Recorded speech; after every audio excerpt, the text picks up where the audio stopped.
Филип Синапов е човек, който е много вдъхновяващ. Искаме да ви накараме да дойдете и да се запознаете с него и да помогнете за неговата кауза, която е довършването на фолклорния музей на Филип Синапов, Гърнатски Никонаци, който се намира близо до Момчилград в Вилна зона Север. Какво очакваш от бъдещето? Какви са твоите мечти? Ти за 3 години си направил нещо, което е фантастично. Ти казваш, че все още не е довършено, сигурно си има какво да се довърши, но пък е много красиво и хубаво. Какви са следващите стъпки? Какво искаш да направиш? Моето най-съкровенно желание е да бъде завършен до етап, в който къщата да бъде един затворен цикъл, примерно да кажем на специалитети и на детски лагери.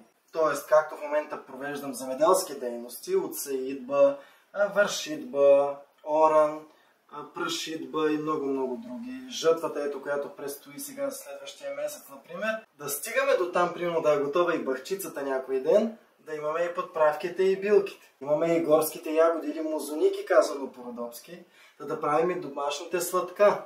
Аронията специално е много интересна добавка, която само родопчани предимно са използвали в миналото за направата на конфитюра. Направата на боровия мед, направата на меда от глухарче, направата на различните билкови напитки от мента и маточи, например, от базонадата, лимонадата, десетки други. Като стигнем до типичната, примерно, лютеница, трошия, трехана и какво ли още не.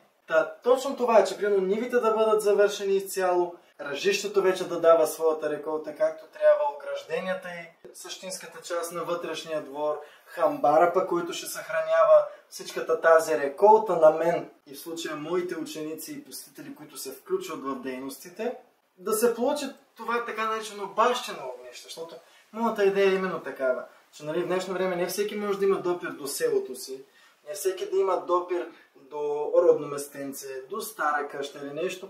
Ето тук да бъде местенцето, което да стопля и да сгрява душата му. Ти си се справил сам и се справяш сам страхотно. Кажи ми обаче от каква помощ имаш нужда? Запазването и популяризирането на българските традиции. Материали за довършваната външна част, в което се касае до, примерно, каменни плочи, дялани камъни, недялани, речни камъни, строителни материали, каквито и да бъдат, доброволчески труд, дай Боже също, или било то буквалните средства, защото, има ли човек тях, може с всичко да се справи. Сигурен съм, че хората, които ни гледат и които дойдат на събитието, ще подкрепят тази хубава кауза. Благодаря ти. Дано.